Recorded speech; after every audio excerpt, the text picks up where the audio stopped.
بسم الله الرحمن الرحيم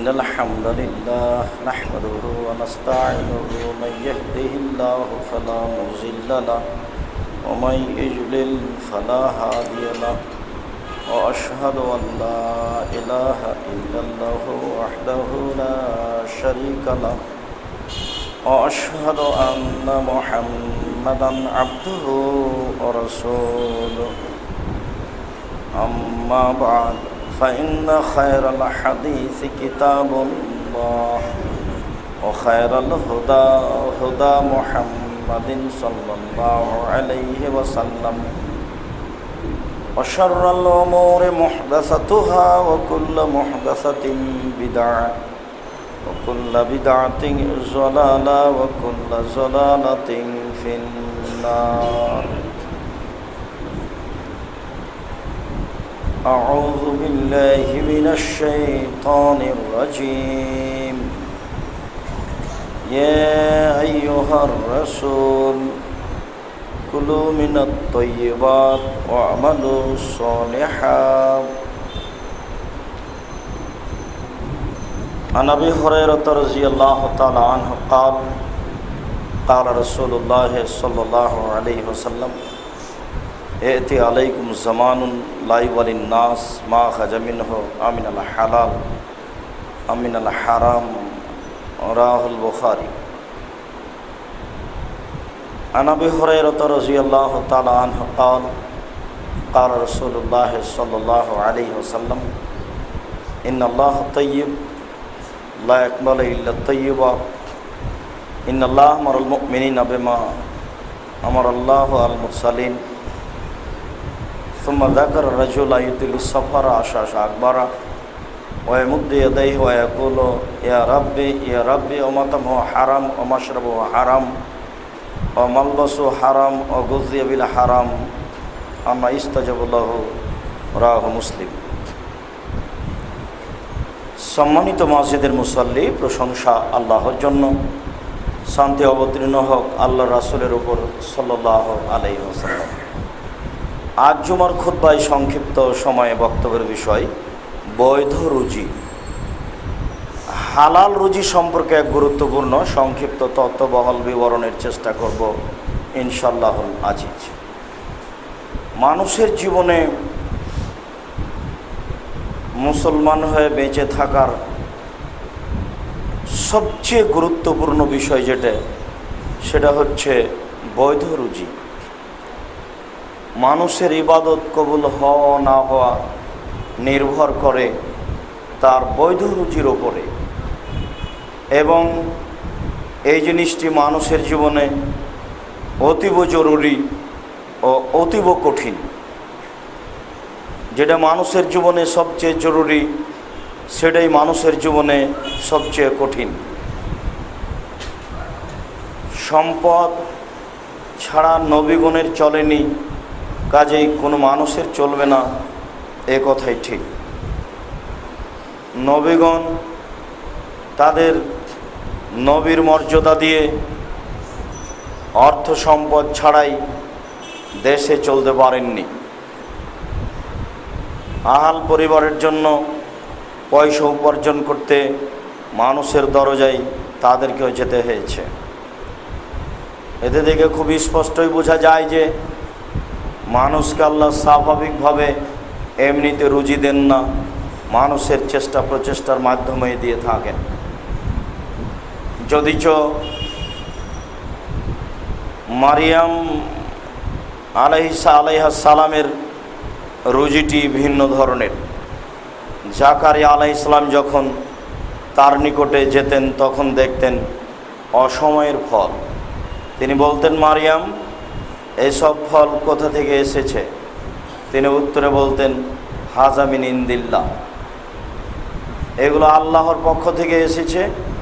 ইয়ারযুকু মান ইয়াশা বিগাইরি হিসাব, আল্লাহ ইচ্ছা করলে হিসাব ছাড়াই মানুষকে রুজি দিতে পারেন, এটা তার ক্ষমতা। তিনি এ কথাও মারিয়ামের ব্যাপারে বলেছেন, মারিয়াম হুজ্জি ইলাইকে বেজিজিন নাখলাতে তুসাকে তালাইকে রতাবান জানিয়ে, মারিয়াম তুমি এই খেজুরের ডাল ধরে ঝাঁকি মারো, তোমার নিকটে গাছ থেকে তাজা খেজুর ঝরে পড়বে। গাছে খেজুর আছে কি না এটা বলা হয়নি, তবে তিনি বলেছেন, আল্লাহ তাআলা বলেছেন, গাছের ডাল ধরে টান মারো, তোমার নিকটে গাছ থেকে তাজা খেজুর ঝরে পড়বে। খেজুরের গাছের ডাল ধরে ঝাঁকি মারাও সহজ নয়, ধরে নিতে হয়, এটা একটা কথার কথা। আল্লাহ বলেছেন এটুকু করো, এর মাধ্যমে আল্লাহ তাআলা তোমাকে রুজি দিবেন। রুজি মানুষের হিসাব ছাড়াই আসে এই কথা ঠিক, তবে রুজি উপার্জন করতে শ্রম লাগে। রুজি ছাড়া যেহেতু মানুষ বাঁচতে পারে না, কাজে এটা মানুষের জন্য খুব জরুরি। তবে মানুষ এখানে ভুল পথে যাবে এ কথাও ঠিক। বৈধ পথে রুজি উপার্জন করা খুবই কঠিন। বহু সতর্কবাণী আল্লাহ এবং আল্লাহ রাসূলের পক্ষ থেকে রয়েছে, এরপরেও মানুষ নির্দ্বিধায় ভুল পথে চলছে রুজির ব্যাপারে। আবু হুরায়রা রাদিয়াল্লাহু তাআলা আনহু বলেন, রাসূল সাল্লাল্লাহু আলাইহি সাল্লাম সতর্কবাণী পেশ করতে গিয়ে বলেছেন, দেখো, ইন্নাল মাউতা ইয়াতলুবুন নাস, ইন্নার রিজকা ইয়াতলুবুন নাস কামা ইয়াতলুবুল মাউত। মানুষকে মরণ যেভাবে খুঁজে, মানুষের নির্ধারিত রুজি মানুষকে সেভাবেই খুঁজে। কোনোদিন মরণ কোনো মানুষকে ফেল করেছে এটা প্রমাণ নেই। কেউ মরেনি, ২-১ বছর থেকে বেঁচে আছে, এটা প্রমাণ নেই। তার মানে মরণ কাউকে ফেল করবে, বুঝতে পারবে না, চিনতে পারবে না, এটা ঘটে না। মালাকুল মউত কাউকে চিনতে পারবেন না, ফলেও মরা থেকে বেঁচে যাবে, এটা যেমন অসম্ভব। আল্লাহ তাআলা মানুষের জন্য যে রুজি নির্ধারণ করেছেন এটা তা ও পাবে না, এটা অসম্ভব, পাবেই নিশ্চিত। তার জন্য যে রুজি নির্ধারণ হয়েছে এটা সে পাবেই পাবে। পৃথিবী সৃষ্টির 50,000 বছর পূর্বে একবার তার জন্য রুজি নির্ধারণ হয়েছে। আবার যখন তার মায়ের পেটে 3-4 মাস, সেই দিন ওই রুজি আবার নির্ধারণ হয়েছে। আবার যখন রমজান মাসে লাইলাতুল কদর হয়, তখন ওই রুজি 1 বছরের জন্য প্রথম আকাশে নেমে আসে, যা ভারত, বাংলাদেশ, পাকিস্তানের এক শ্রেণীর অবুঝ আলেমের নিকটে তা হচ্ছে 15ই শাবান। তাই তারা ভুল পদ্ধতিতে না জেনে না শুনে রুজির আশায় কলকারখানা, অফিস আদালত, কোর্ট কাচারি, শিক্ষা প্রতিষ্ঠান সব কিছু বন্ধ করে রাতে গোসল করে আতর গোলাপ মেখে সেই রাতে রুজি খুঁজে আর দিনে সিয়াম থাকে, যার নগদ মিথ্যে। বলছিলাম, সম্মানিত মসজিদের মুসল্লি, রুজি যেহেতু জরুরি ব্যাপার, কাজেই রুজি সম্পর্কে ভাবাও একটা জরুরি ব্যাপার। মহান আল্লাহ বলেন, ইয়া আইয়ুহার রাসূল কুলু মিনাত তাইয়্যিবাত, হে নবী রাসূলগণ, আপনারা বৈধ রুজি খান। আল্লাহ তাআলার পক্ষ থেকে নবীগণের উপরে কঠোর সতর্কবাণী, আপনারা বৈধ রুজি ভক্ষণ করুন, ওয়ামালুস সালেহা, আর সৎ আমল করুন। নবীগণকে আল্লাহ তাআলা সৎ আমল করতে বলছেন। নবীগণের আমলই আমাদের আমল, অথচ আল্লাহ তাআলা তাদেরকে সৎ আমল করতে বলছেন। তার মানে আমার নির্দেশনায় আপনাকে আমল করতে হবে, আমার নির্দেশনাই চূড়ান্ত। আপনার বিবেক দিয়ে কোনো আমল হবে না। যেমনভাবে পৃথিবীর কোনো মানুষের আমল আল্লাহর কাছে গ্রহণ করাতে পারবে না নবীর নীতি ছাড়া। মুহাম্মদ সাল্লাল্লাহু আলাইহি সাল্লাম বা যুগের নবীর নীতি ছাড়া তারা কেউ তাদের আমল আল্লাহর দরবারে কবুল করাতে সক্ষম নয়। আমরাও যেমন নিজ ইচ্ছায় কোনো আমল করাতে আল্লাহর দরবারে সক্ষম নয়, ঠিক তেমনি নবীগণও তাদের নিজ ইচ্ছায় কোনো আমল করে আল্লাহর কাছে সফলতা অর্জন করতে পারবেন এই কথা ঠিক নয়। এই জন্য আল্লাহ তাআলা রুজির সাথে সাথে আমলের কথাটা বলেছেন, বৈধ রুজি ভক্ষণ করুন, সৎ আমল করুন। অত্র আয়াত দ্বারা এটাও প্রমাণ হয় যে আমলের আগে রুজি ভাবতে হবে। তার মানে আমলের কবুল হওয়া নির্ভর করে রুজির ওপরে। রুজি যদি ঠিক না হয়, অনর্থক আমল করে কি হবে? তাহলে রুজির বিষয়টি আগে ঠিক করে নি, তারপর আমল কোনটা করব, কত রাকাত সালাত আদায় করব সেটা পরের কথা। রাইফেলের গুলির মতো 20 মিনিটে 20 রাকাত তারাবি পড়বো কিনা সেটা পরের কথা। তবে আগেই ভেবে নি যে আমার রুজি যা আছে তাতে এটা টিকে কিনা। এই জন্য আল্লাহ তাআলা বলছেন, এই হর রাসূল কুলু মিনাত তাইয়্যিবাত, হে রাসূলগণ আপনারা বৈধ রুজি খান। এরপর আল্লাহ তাআলা বলছেন শতামল করুন। সম্মানিত মসজিদের মুসল্লি, আমি বলছিলাম ইবাদতের আগে রুজির বিষয়টি ভাবতে হবে, যা আল্লাহ তাআলা বলেন। আল্লাহ তাআলা বলেন, ইয়া আইয়ুহাল্লাযীনা আমানু কুলু মিন তাইয়্যিবাতি মা রাযাকনাকুম, হে সাধারণ মুমিনগণ, সাধারণ যারা তোমরা মানুষ, তোমরা ওই রুজি ভক্ষণ করো যেটা আমি তোমাদের খেতে দিয়েছি। যেটা আমি তোমাদের রুজি খেতে দিয়েছি সেটাই তোমরা ভক্ষণ করো। রুজি গ্রহণ করতে যেন তোমাদের উলটপালট না হয়, ভুল না হয়। যেখানে আল্লাহ তাআলা বলেছেন, আমি পৃথিবী হতে মাটি হতে যে রুজি উপার্জন করছি তোমাদের জন্য, তার মধ্যে যেটা বৈধ সেটা খাও। অনেক সময় মূলত রুজি বৈধ কিন্তু আমার জন্য বৈধ নয়। চাউল, এই চাউল আমাদের জন্য হালাল, কিন্তু চাউল যদি চুরি করা হয় তাহলে তো হালাল নয়। চতুর্দিক থেকে তাকে হালাল হতে হবে, এই কথা আল্লাহ তাআলা বলেন। আবু হুরায়রা রাদিয়াল্লাহু তাআলা আনহু বলেন, রাসূল সাল্লাল্লাহু আলাইহি ওয়াসাল্লাম বলেছেন, এতি আলাইকুম জামানুন লা ইওয়ালিন নাস মা খাজা মিনহু আমিনাল হালাল আমিনাল হারাম। মানুষের উপরে এমন একটা সময় চলে আসবে যে সময়ে মানুষ পয়সা উপার্জন করবে বটে, তবে বিবেচনা করবে না এই পয়সা তার বৈধ কি অবৈধ। বুখারী মুসলিম। অত্র হাদিস স্পষ্ট প্রমাণ করে যে মানুষ নির্দ্বিধায় পয়সা উপার্জন করবে, চিন্তা ভাবনা ছাড়াই। এই কথাটি আমরা বুখারী মুসলিমের হাদিস দ্বারা এভাবে বুঝতে পারি। আবু হুরায়রা রাদিয়াল্লাহু তাআলা আনহু বলেন, রাসূল সাল্লাল্লাহু আলাইহি সাল্লাম বলেছেন, বসাতাত আলাইকুমুদ দুনিয়া কামা বসাতাত মান কানা ক্বাবলাকুম। পৃথিবী তোমাদের সামনে এইভাবে তুলে ধরা হবে, নেও তোমরা কত পয়সা উপার্জন করতে চাও। পৃথিবীর দিকে তাকালে তোমরা দেখতে পাবে প্রযুক্তি আর প্রযুক্তি, অসংখ্য প্রযুক্তি। বাড়িতে এইভাবে মিশিং টিপছে, পয়সা ইনকাম হচ্ছে, তাও দেখতে পাচ্ছে। প্রযুক্তি কত উন্নত হয়েছে। এখনই 5000 বছর পরে পয়সা উপার্জনের প্রযুক্তি আরো কত বেশি হবে তা মানুষ জানে না। রাসূল সাল্লাল্লাহু আলাইহি সাল্লাম বলেছেন, অর্থ সম্পদ মানুষের এত বেশি হবে, মরুভূমিতেও শস্য উৎপাদন হবে।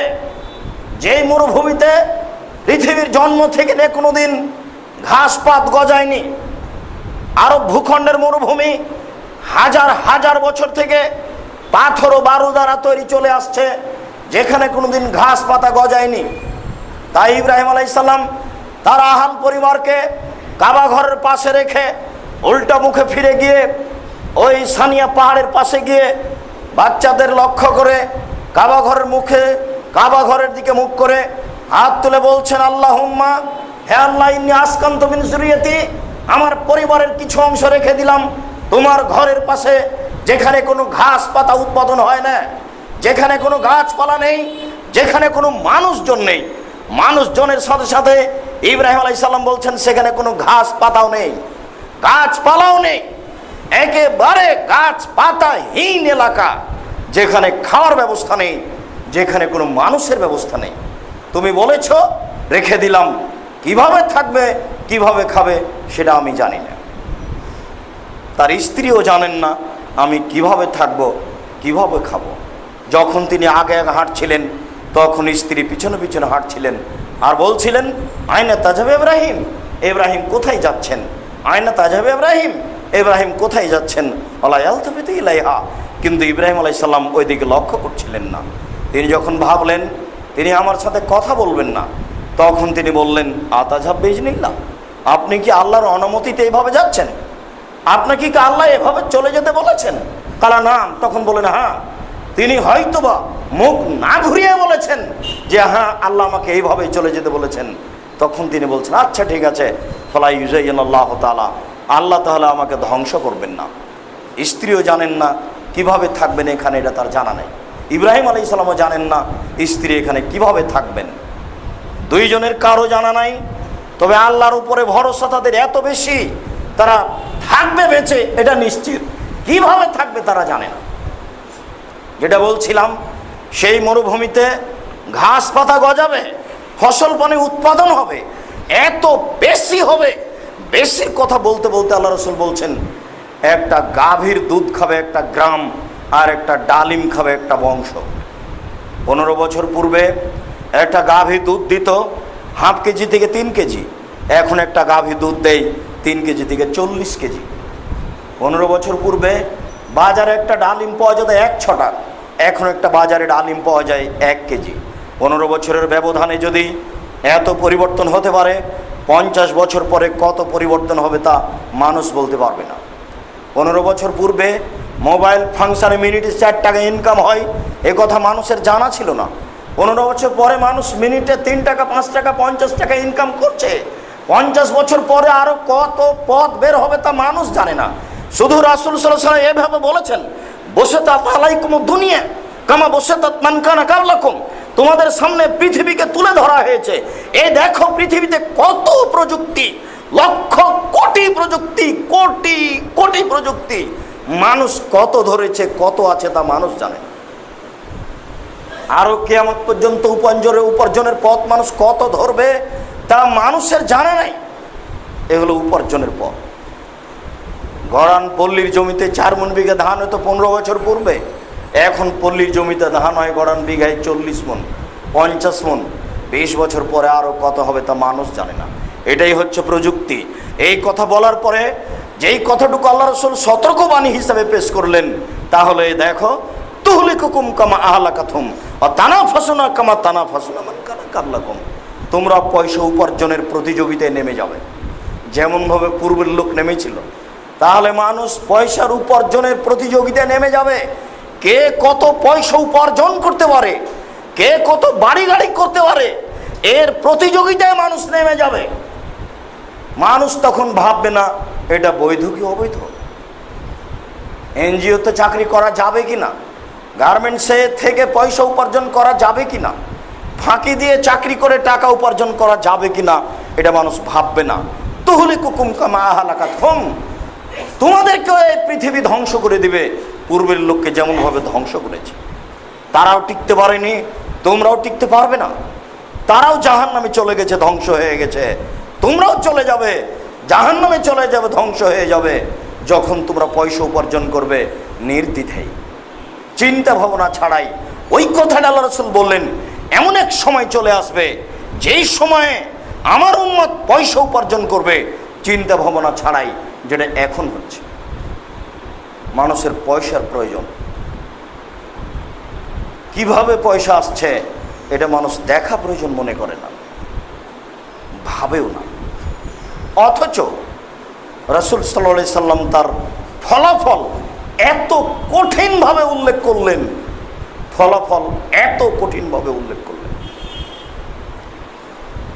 আবু হুরায়রা রাদিয়াল্লাহু তাআলা আনহু বলেন, রাসূল সাল্লাল্লাহু আলাইহি ওয়াসাল্লাম বলেছেন, ইন্নাল্লাহা তাইয়্যিব, আল্লাহ হচ্ছেন পবিত্র, লা ইয়াকবালু ইল্লা তাইয়্যিবা, আল্লাহ বৈধ পবিত্র ছাড়া কবুল করেন না।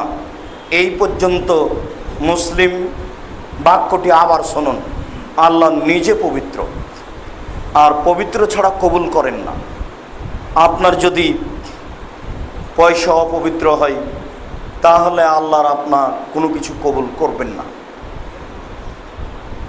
এই পর্যন্ত বলার পরে রাসূল সাল্লাল্লাহু আলাইহি সাল্লাম যাকারা রাজুলা, একটা লোকের কথা আলোচনা করলেন। ইতুলিস সফারা, যে লোকটা লম্বা সফরে রয়েছে, অনেক দিন পরে বাড়ি ফিরে যাবে। আসাসা আকবরা, মাথার চুলগুলি এলোমেলো হয়ে গেছে, ঠিক মতো গোসল করতে পারেনি, ঠিক মতো চিরুনি করতে পারেনি, লম্বা সফরে রয়েছে, বিপদে পড়েছে।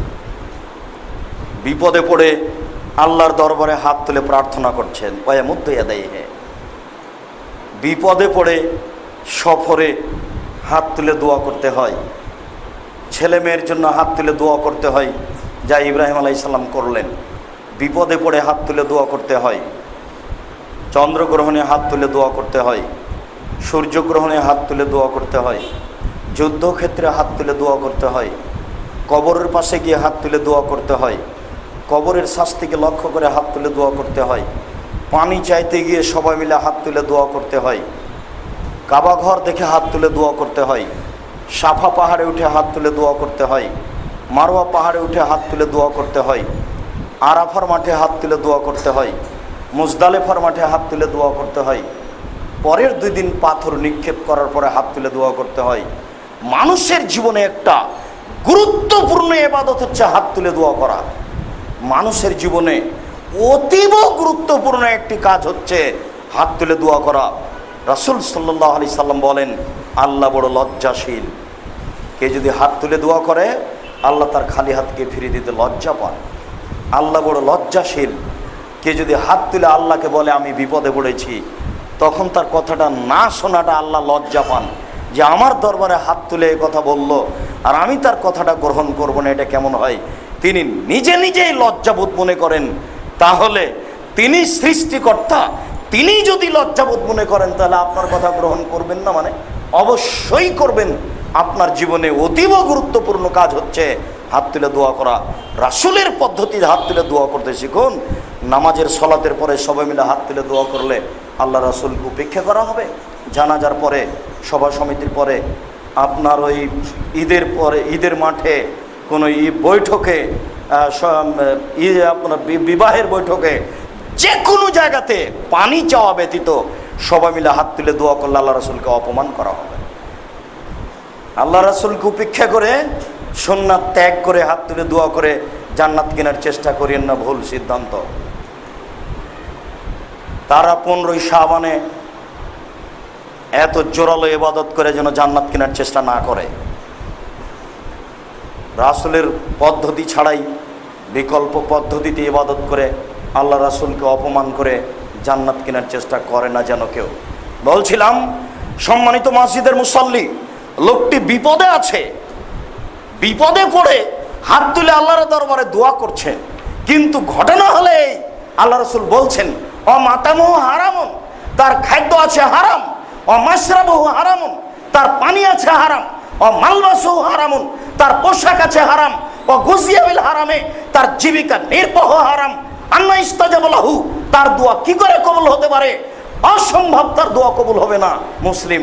এ কথা রাসূল সাল্লাল্লাহু আলাইহি ওয়াসাল্লাম বলেন। এই জন্যই ইবাদতের আগে উপার্জন, উপার্জনের বিষয়টি আগে, ইবাদতের বিষয়টি পরে। ইমাম বুখারী একটা বুখারী শরীফে বিদ্যার অধ্যায়ে আলোচনা করছেন, আল ইলমু কাবলাল কওল ওয়াল আমালে, কথা ও কর্মের পূর্বে বিদ্যে। কথা ও কর্মের পূর্বে তুমি জেনে নাও যে কোন কর্ম করব আর কোন আমল করব আর কোন কথা বলবো। কর্ম করার পূর্বে, কথা বলার পূর্বে তুমি আগে জেনে নাও এটা ঠিক কি বেঠিক। ইবাদত করার পূর্বে আপনি সিদ্ধান্ত নিয়ে ফেলুন যে এই রুজি আমার বৈধ না অবৈধ। হজ করতে গেলে বাপের পৈতৃক সম্পত্তি বিক্রি করে যেতে হবে, এটা সে ভালো বুঝে। তার চাকরি করা টাকা দিয়ে হজ করা সে সাহস করে না, বলছে কে জানি কি যে হয়, আব্বার একটু জমি পেয়েছি ওটুকু বিক্রি করে যায়, এটুকুতে তার বিশ্বাস আছে, এটুকু তার ভালো আস্থা। দেখেছেন, সে নিজেও বুঝে এবং সে পুরো জীবনটাকে এখানে আঘাত করছে, কিন্তু ভাবছে না যে আমি যে এভাবে চলছি এটা আমার কেমন হচ্ছে। এখানে অল্প সময়ের জন্য ভাবছে, অথচ পুরো জীবনে ভাবা উচিত। জাবের রাদিয়াল্লাহু তাআলা আনহু বলেন, রাসূল সাল্লাল্লাহু আলাইহি ওয়াসাল্লাম বলেছেন, লা ইয়াদখুলুল জান্নাতা জাসাদুন গুযিয়া বিল হারামে, ওই শরীর জান্নাতে যাবে না যেটা হারাম উপায়ে উপার্জন বৃদ্ধি হয়।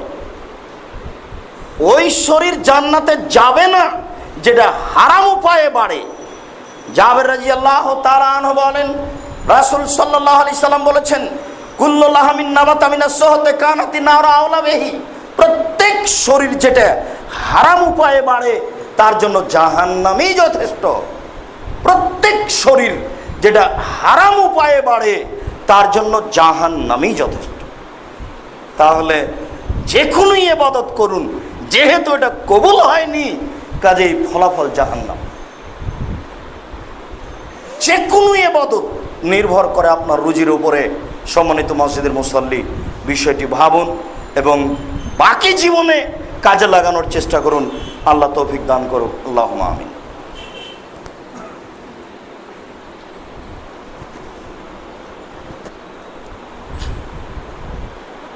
আলহামদুলিল্লাহ ওয়াহদা ওয়াসসালাতু ওয়াসসালামু আলা মান লা নাবিয়্যা বাদা।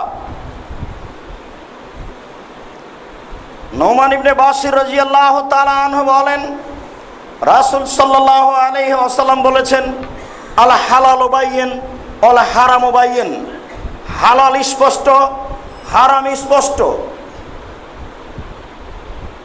যদি আপনি একটু চেষ্টা করেন তাহলে আপনি স্পষ্ট হালাল রুজি বের করতে পারবেন।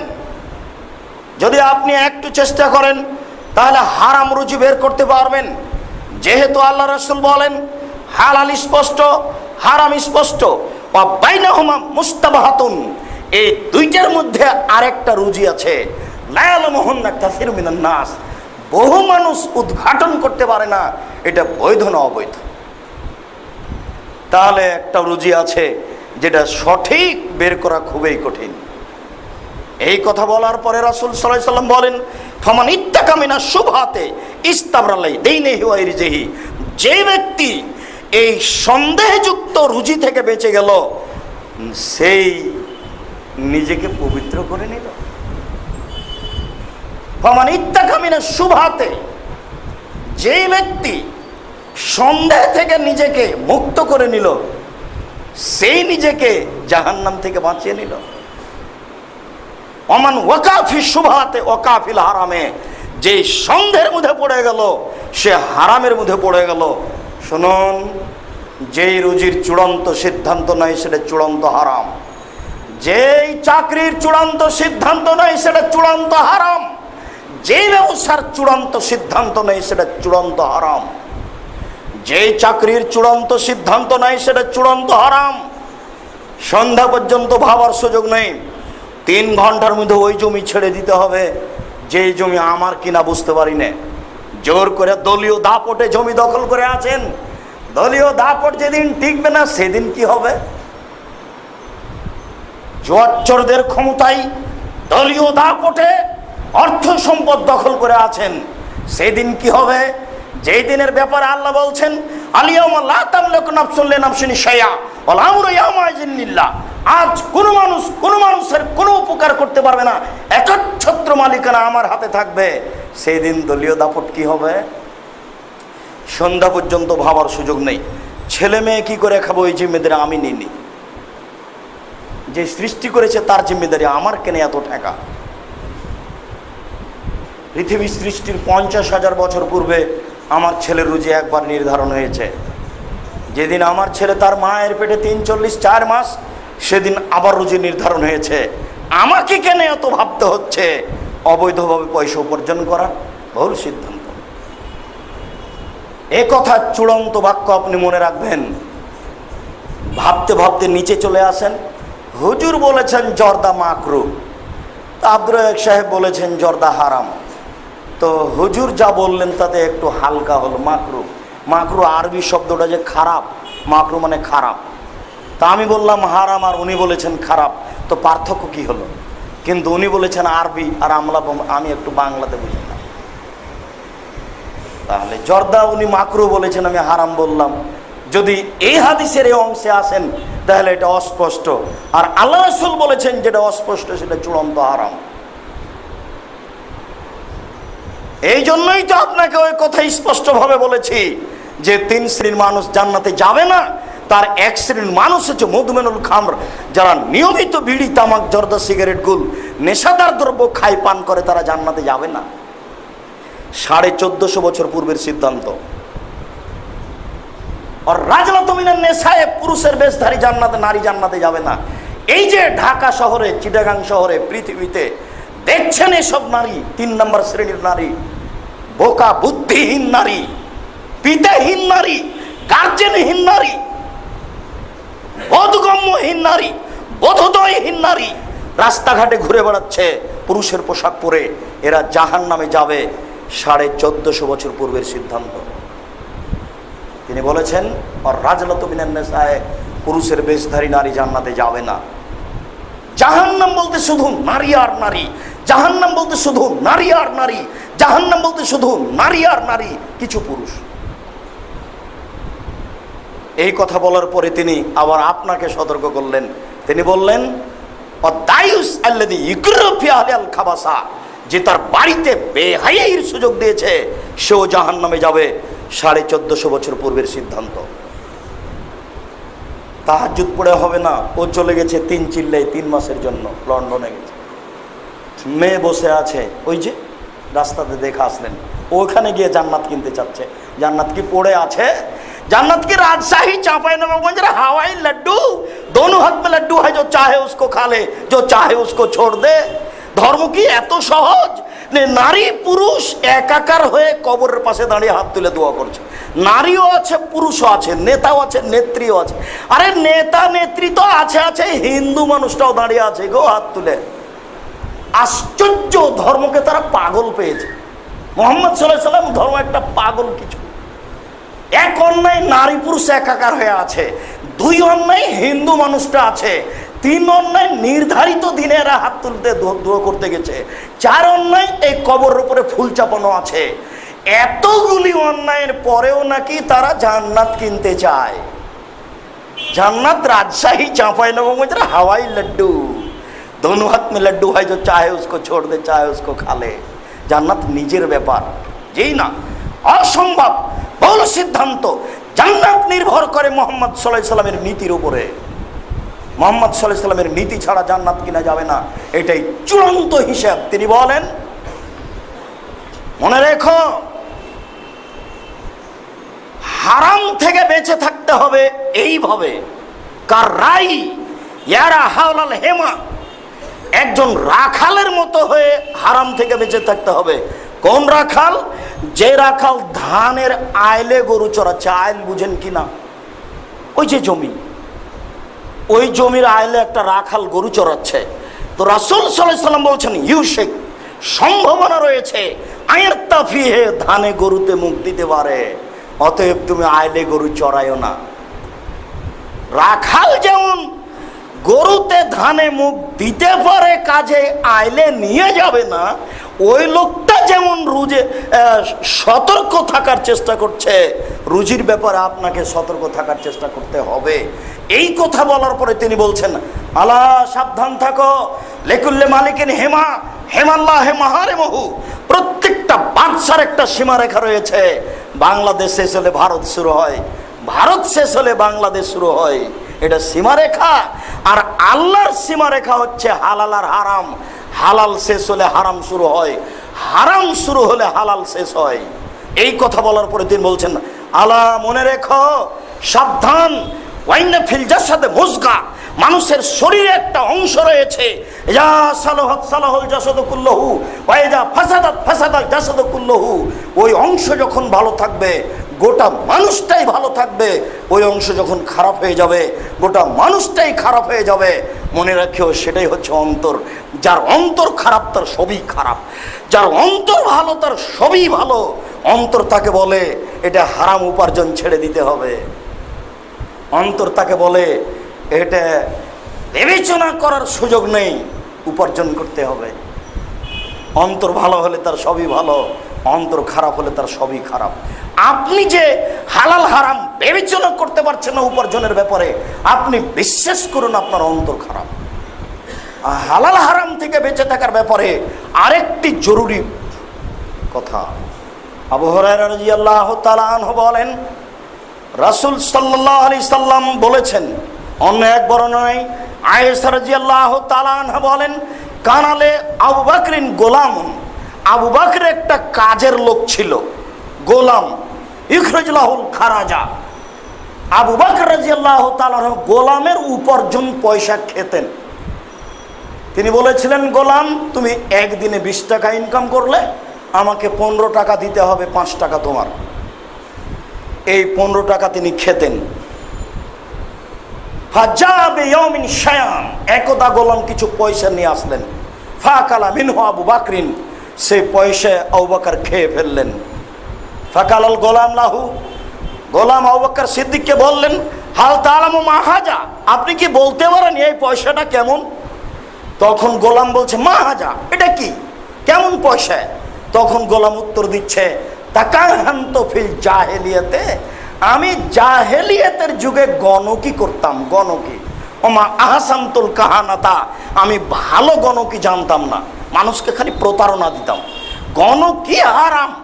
আবারও বলছে যে আমি জাহেলিয়াতের যুগে গণকি করতাম, আবার আমি ভালো গণকি জানতাম না, মানুষকে প্রতারণা দিতাম। একবার প্রতারণা দিয়ে মানুষের উপরে কিছু আমার টাকা পাওনা ছিল, ফাহাজা হওয়া, এই টাকা সেই টাকা।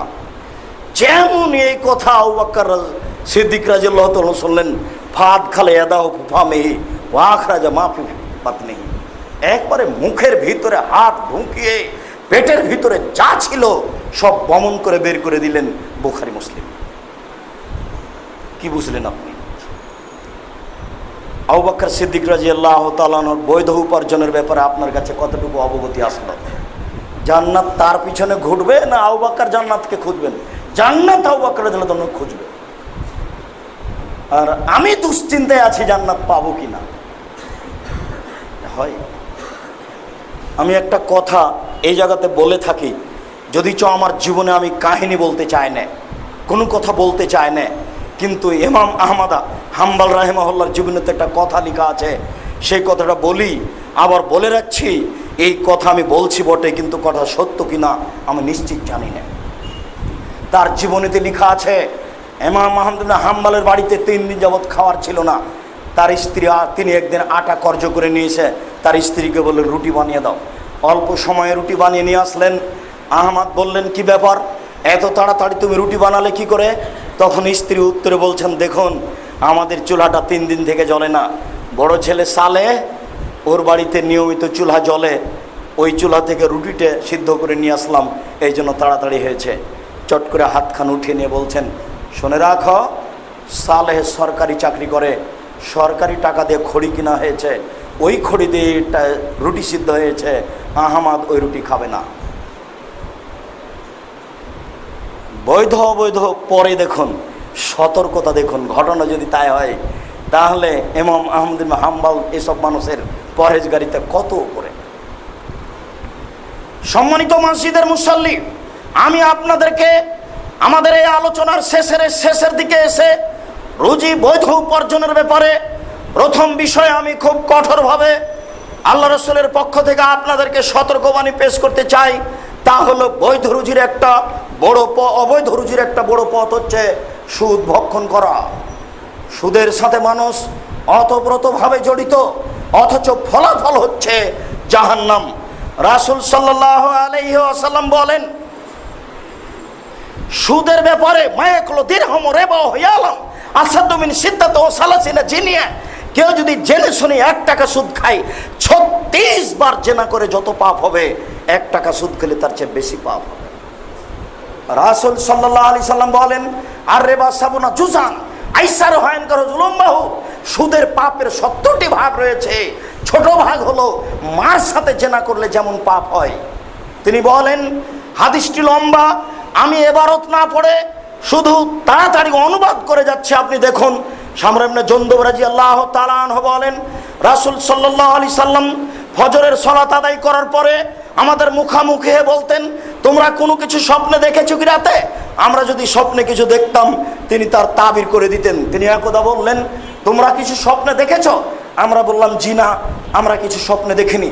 তিনি বললেন, আমি গত রাত্রে স্বপ্নে দেখলাম 2 জন মানুষ আমার পাশে এসে আমার 2 হাত ধরে বাইতুল মুকাদ্দাসের দিকে টেনে নিয়ে যেতে লাগলো। যেতে যেতে দেখি একটা লোক বসে রয়েছে, একটা লোক দাঁড়িয়ে রয়েছে। যে লোকটা দাঁড়িয়ে রয়েছে তার হাতে একটা বাঁকা লোহার লাঠি রয়েছে। সে লোহার লাঠি তার মুখের ডান দিক দিয়ে ঢুকিয়ে ফেড়ে পিছন দিকে নিয়ে যাচ্ছে। বাম দিকে লাঠিটা লাগিয়ে তার মুখকে চিরে পিছন দিকে নিয়ে যাচ্ছে। পিছন দিক বাম দিক চিরতে না চিরতেই ডান দিক ঠিক হয়ে যায়। আমি বললাম এ কি? তারা দুইজন বললেন চলেন পরে হবে কথা। যেতে যেতে চলে আসলাম একটা লোকের পাশে। দেখি লোকটা চিত হয়ে শুয়ে আছে, পাশে একটা লোক দাঁড়িয়ে আছে, তার হাতে একটা পাথর আছে। সে পাথরটা তার মাথার উপরে মারছে। মারার সাথে সাথে পাথর মাথা ভেঙে চৌচির হয়ে যাচ্ছে, পাথর ছিটকে দূরে চলে যাচ্ছে। সে পাথরটা নিয়ে আসতে না আসতেই মাথা আবার ঠিক হয়ে যাচ্ছে, আবার মারে, আবার ভেঙে চৌচির হয়ে যায়। রাসূল সাল্লাল্লাহু আলাইহি ওয়াসাল্লাম বললেন এ কি? তারা দুইজন বললেন চলেন, চলতে থাকেন, পরে কথা হবে। আমি কিছু না বলে চলতে থাকলাম। আস্তে আস্তে দেখলাম একটা গর্ত, কলসের মতো, নিচের দিক প্রশস্ত, উপরের দিক সংকীর্ণ, ভিতরে আগুন জ্বলছে, ধাঁধা ধাঁধা করে আগুন জ্বলছে, একবার উপরে চলে যাচ্ছে। মনে হচ্ছে ওর ভিতরে যা কিছু আছে সব বের হয়ে যাবে। আবার যখন আগুনটা কমে যাচ্ছে তখন সব কিছু ভিতরে চলে যাচ্ছে। দেখে সেখানে নারী আর পুরুষ উলঙ্গ হয়ে আছে, জমা ধরে আছে, জ্বলছে। আমি বললাম এ কি?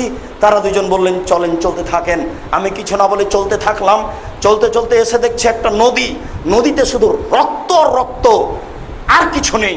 একটা লোক রক্তের নদীর মাঝামাঝিতে আছে, একটা লোক পাশে রয়েছে। সেই যে লোকটা পাশে রয়েছে তার হাতে একটা পাথর আছে। যতবার ওই লোকটা রক্তের নদীর মাঝামাঝি থেকে উঠে আসার চেষ্টা করছে ততবার তার মুখের উপরে মেরে একেবারে রক্তের নদীর মাঝামাঝিতে করে দিচ্ছে। আমি বললাম এ কি দৃশ্য? তারা দুজন বললেন চলতে থাকেন, পরে হবে। যেতে যেতে দেখি একটা বিশাল বাগান। সেই বাগানে একটা বড় গাছ, সেই গাছের পাশে একজন বৃদ্ধ মানুষ, বৃদ্ধ মানুষের পাশে অনেকগুলি ছেলে, পাশে দিকে একটা লোক এইভাবে লোহার লাঠি দিয়ে আগুনকে উত্তেজিত করছে। তারা দুজন আমাকে একটা ঘরের উপরে নিয়ে গেলেন। দেখি এত সুন্দর ঘর, আমার জীবনে এত সুন্দর ঘর দেখিনি। সেখানে যুবক যুবতী, ছেলে মেয়ে, নারী পুরুষ সবাই আছে। তারা দুজন আমাকে সেখান থেকে বের করে উপরে নিয়ে চলে গেলেন, আর একটা ঘরে ঢোকালেন। পরের ঘরটি আগের ঘরের চেয়ে অনেক উত্তম। সেখানে দেখলাম শুধু যুবক আর বৃদ্ধ মানুষ। আমি বললাম যা কিছু দেখলাম তোমরা দুজন আমাকে বলে দাও কি দেখলাম। তারা দুজন বললেন জি হ্যাঁ, সব কিছু বলে দিচ্ছি। ওই যে আপনি দেখলেন লোহার লাঠি দিয়ে যার মুখ চিরে ফেলা হচ্ছে, ও হচ্ছে মিথ্যুক, মিথ্যে কথা বলতো। বিচারের দিন পর্যন্ত এইভাবে তার মুখ চিরে ফেলা হবে। তারপরে আপনি দেখলেন পাথর দিয়ে তার মাথাকে ভেঙে চৌচির করে দেওয়া হচ্ছে, ও হচ্ছে হুজুর, ভণ্ড হুজুর। হুজুরের অবস্থা এরকম। তারপরে যে আপনি দেখলেন নারী পুরুষ উলঙ্গ অবস্থায় আগুনের ভিতরে জ্বলছে, ওরা হচ্ছে ব্যভিচার, ব্যভিচারিণী, জেনাকারিণী। যেই জেনা দিন রাত হচ্ছে, যারা জেনা করবে তারা এইভাবে জমা ধরে থাকবে আগুনে, একজন আর একজনের গায়ে লেগে থাকবে। এরপরে যে আপনি দেখলেন রক্তের নদীতে একটা লোক যতবার উঠার চেষ্টা করছে ততবার তার মুখের উপরে পাথর মেরে তার মুখে ভেঙে চৌচির করছে, হচ্ছে সুদখোর। এই বাক্যটা বলার জন্য একটা লম্বা হাদিসের অনুবাদ আপনাকে শোনাচ্ছি। এ হলো সুদখোর, সুদ খেত, তাই তার মুখের উপরে পাথর মেরে তার মুখকে ভেঙে চৌচির করে দেওয়া হচ্ছে। এটা জাহান্নাম হয়নি, জাহান্নামের আগের বিচার, ফলাফল তো জাহান্নাম আছেই। এরপরে যেটা আপনি দেখলেন গাছের পাশে একটা বৃদ্ধ মানুষ, উনি হচ্ছেন ইব্রাহিম আলাইহিস সালাম। তার সামনে দেখলেন কতগুলি ছেলে, ওগুলো সাধারণ মানুষের ছেলে মেয়ে যারা বাল্য অবস্থায় মারা গেছে। ওই যে লোকটা আগুন উত্তেজিত করছে, ওই লোকটা হচ্ছে জাহান্নামের মালিক। এরপরে যে আপনি প্রথম ঘরে ঢুকেছিলেন ওটা হচ্ছে সাধারণ মুমিনের ঘর। এই যে এখন বের হলেন এটা হচ্ছে শহীদদের ঘর। আমি যে আপনার ডান হাত ধরে আছি আমি হচ্ছে জিব্রাইল, আর আপনার বাম হাত ধরে আছেন ইনি হচ্ছেন মিকাইল। একটু মাথাটা উপর দিকে করেন। করলাম, ওই যে সুন্দর ঘর। তখন তারা দুজন বললেন এটা আপনার ঘর। তো আমাদের নবী বললেন দানিয়াত খোলো মানজেলি, তাহলে তোমরা ছেড়ে দাও, আমি আমার ঘরে ঢুকে যাই। তখন জিবরাইল আলাইহিস সালাম বলছেন না না না না, এখন আপনার বয়স বাকি আছে, যখন আপনার বয়স শেষ হবে তখন আপনি চলে আসবেন। বুখারী এই দীর্ঘ লম্বা হাদিসটা শোনালাম আপনাকে ওইটুকু শোনানোর জন্য যেটুকুতে বলা হয়েছে পাথর দিয়ে মুখকে ভেঙে চৌচির করে দেওয়া হচ্ছে, ও হচ্ছে সুদখোর। এই সুদে মানুষ জড়িত হারাম উপার্জনে এই একটা অংশ। আর একটা অংশ হচ্ছে এই খাওলা রাদিয়াল্লাহু তাআলা আনহা বলেন আল্লাহ রাসূল বলেছেন ইন্না রিজালান ইয়াতাখাওয়াজুনা ফি মালিল হাক্কে ফি মালিল্লাহি বিগাইরি হাক্কিন। মানুষ অবৈধ উপার্জনের ফিল্ডে নেমে যাবে, হারাম উপার্জন করবে, ওয়ালাহুন্নার, তাদের জন্য হবে জাহান্নাম। এটা আম কথা। যে কোনো উপার্জন, চাকরি বাকরি, যত কিছু আছে, সেটা যদি উপার্জন করতে গিয়ে হারাম হয় তাহলে জাহান্নাম হবেই। এরপরে যারা নেতৃত্ব দিতে গিয়ে হারাম পয়সা উপার্জন করছে তাদের জন্য নগদ জাহান্নাম শুনিয়ে আজকের আলোচনা শেষ করতে যাচ্ছি। রাসূল সাল্লাল্লাহু আলাইহি সাল্লামকে একটা গোলাম হাতিয়ে দেওয়া হয়েছিল, তার নাম মেদাম। মেদাম ৭১ হালাল রাসূলিল্লাহ। ও রাসূলের হাওদাটা ঠিক করছিল, উটের ওপরে বসার যে হাওদা আছে এটা বাঁধা ছাদা করছিল। হঠাৎ একটা তীর এসে এই গোলামকে লাগলো, ফাকাতালাহ, তীরটা লাগতে লোকটা মারা গেল। যেমনই মারা গেছে সাহাবীগণ বলছেন হানি আল্লাহুল জান্নাহ, এ জান্নাতে যাবে। কেন? এ রাসূলের গোলাম। কত ভালো মানুষের অধীনে থেকে লোকটা মারা গেল, হঠাৎ তীর লেগে মারা গেল, তো জান্নাতে যাবে। তখন রাসূল সাল্লাল্লাহু আলাইহি ওয়াসাল্লাম বলছেন কাল্লা, কখনো নহে, অসম্ভব, হতে পারে না। ইনি রাইতুহু ফিন্নারে, আমি তাকে জাহান্নামে দেখছি। লা তাস্তাইলো আশামলাতুন নারা, একটা চাদর চুরি করেছে ওই সম্পদ হতে, লাম তুসিভাল মাকাসেম, যেই সম্পদ বন্টন হয়নি। 10-এর সম্পদ হতে একটা চাদর চুরি করেছে, এই কারণে আমি তাকে জাহান্নামে দেখতে পাচ্ছি। ফালাম্মা সামিয়া যালিকান নাস, যখন মানুষ এই কথাটা শুনলো, যাবে সেরাকে সেরাকায় নে, তখন নিয়ে আসতে লাগলো একটি জুতার ফিতে, 2টি জুতার ফিতে। আসলে কি 2টি জুতার ফিতে? জি না, একটা টিন। না, একটা টিন নয়, 1 কেজি গম। না, 1 কেজি গম নয়, 100 গম। জি না, একটা গম। চেয়ারম্যান, মেম্বার, এমপি, মন্ত্রী, প্রধানমন্ত্রী যে যেখানে দায়িত্ব পালন করছে, তারা সেখানে দায়িত্ব পালন করতে গিয়ে যদি জেনে শুনে একটা গম আত্মসাৎ করে, কখনো নহে, অসম্ভব কান্নাকাটি করেও জান্নাত কিনতে পারবে না। ও জাহান্নামে চলে গেছে, জাহান্নামে চলেই গেছে। এই পথ ত্যাগ করে, তওবা করে, জাতির কাছে টাকা পয়সা ফেরত দিয়ে জান্নাত কিনা যেতে পারে। মনে রাখবেন, এখানে আরেকটা কথা, আল্লাহর সাথে জড়িত পাপ সহজে ক্ষমা পাওয়া যায়। দিনরাত জেনা করেছে, সুদ খেয়েছে, সুদ খেতে খেতে খেতে ঢাকায় কয়েকটা বাড়ি হয়ে গেছে। আব্দুর রাজ্জাক সাহেবের কথা শুনে, কোনো একজন আলেমের কথা শুনে আল্লাহকে রাতে বলছে, আল্লাহ আমার ভুল হয়েছে, আমি জিন্দেগিতে আর কোনোদিন সুদ খাবো না, তুমি আমাকে মাফ করো, আমি সুদের লেনদেন সব কেটে দিলাম। আল্লাহ বলবেন আচ্ছা ঠিক আছে, তুমি জান্নাতে যাও, যাও। এক কথাই শেষ। আল্লাহর সাথে জড়িত পাপ ক্ষমা নয়, একেবারেই সহজ। সালাত আদায় করতেই হবে যে কোনো মূল্যে, কাপড় না থাকলে উলঙ্গ হয়ে সালাত আদায় করতে হবে, করতেই হবে। 70 বছর বয়সে একদিনও করেনি, আজকে বলছে যে আল্লাহ আমার ভুল হয়েছে, আমি আজ থেকে সালাত আদায় করব, এই কথা বলেই মারা গেছে। ইনশাআল্লাহ এই জান্নাতে চলে যাবে। বলেন এই পাপ কার সাথে জড়িত? আল্লাহর সাথে জড়িত। কিন্তু জাতির পয়সা আত্মসাৎ করে চেয়ারম্যান, মেম্বার, এমপি, মন্ত্রী, গ্রাম্য সর্দার, যে কেউ, হেডমাস্টার, প্রিন্সিপাল, ভাইস চ্যান্সেলর, যে যেখানে দায়িত্বে আছে, সমাজের পয়সায় 1 টাকা আত্মসাৎ করে চলে গেছে হজ করতে, কাবা ঘরের গিলাপ ধরে কাঁদছে, মরা পর্যন্ত যদি কাঁদে, আর এই পাপ যদি ক্ষমা হয়ে যায়, তাহলে আল্লাহ হবেন অত্যাচারী। আল্লাহ হবেন অত্যাচারী। আল্লাহ বলেছেন ইন্নী হারামতু যুলমা আলাইয়া, আমি আল্লাহ আমার উপরে অত্যাচার হারাম করেছি, আমি আল্লাহ আমার উপরে অত্যাচার হারাম করেছি, আমি আল্লাহ আমার উপরে অত্যাচার হারাম করেছি। ও চেয়ারম্যান সাহেব, গম যে আমার নয়, গম হলো জনগণের। জনগণের কাছে ক্ষমা নেওয়া এখানে হবে না। আমি যদি ক্ষমা দিই তাহলে এটা হবে অত্যাচার, আমি হব অত্যাচারী। এমন কাজ আমি আল্লাহ করি না যে। এই কথাটা গীবতের আলোচনায় বলছিলাম। সম্মানিত মসজিদের মুসল্লি, আপনাকে এই কয়েকটা বিষয়ে আল্লাহ রাসূলের পক্ষ থেকে বিশেষ সতর্কবাণী পেশ করে বলতে চাচ্ছি। দেখুন, রুজির বিষয়টি আজকে থেকে ভেবে নেন। ছেলেমেয়ের জন্য, স্ত্রীর জন্য এইভাবে ভুল পথে রুজি উপার্জন করা হবে না।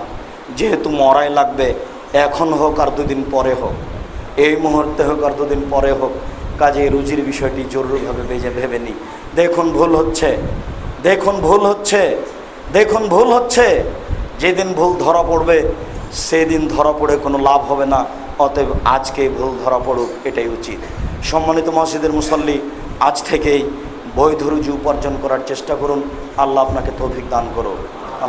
আল্লাহ তুমি বড় দয়াশীল, তুমি বড় ক্ষমাশীল, তুমি বড় রহমতশীল। আমাদের যারা মারা গেছে তুমি তাদের কবরের শাস্তি মাফ করো।